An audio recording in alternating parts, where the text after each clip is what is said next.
বর্তমানে ছাত্রদের যে দাবি সবগুলোই সরকার মেনে নিয়েছেন। এখন আর আন্দোলন করার কোনো সুযোগ নেই, যে এই আন্দোলনের কে ভর করে অপশক্তি বিভিন্নভাবে এই সরকারি স্থাপনাগুলোকে ধ্বংস করছে। এই যে ঘটনা ঘটে গেল,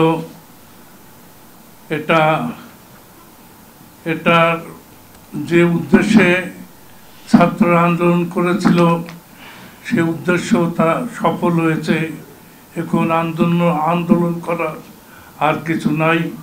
তবে এটাই আমাদের প্রত্যাশা যে যারা মৃত্যুবরণ করেছে এবং কে কিভাবে সেই মৃত্যুবরণ করেছে সেটাকে তদন্ত করা। আপনারা দেখেছেন যে আমাদের মাননীয় প্রধানমন্ত্রী ঠিকইভাবে বিচার বিভাগীয় তদন্ত করার জন্য একটা কমিশন গঠন করেছেন, তিনজন বিচারপতির সমন্বয়ে। এবং এটার দ্বারা ছাত্রদের যে দাবি, সে দাবি যে কিভাবে মানুষ এই ছাত্র এবং অন্যান্যরা মৃত্যুবরণ করলো সেটার বিচার করার সেই প্রক্রিয়ায় আমাদের প্রধানমন্ত্রী নিয়েছেন।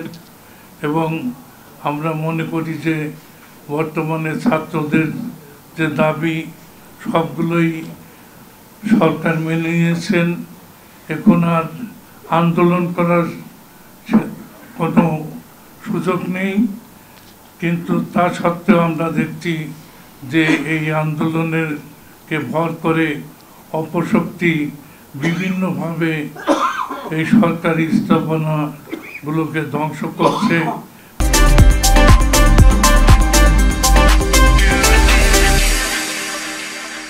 বিশেষ করে আপনারা জানেন সেতু ভবন, টিভি ভবন কিভাবে ধ্বংস করেছে, এটা কারো প্রত্যাশা নয়।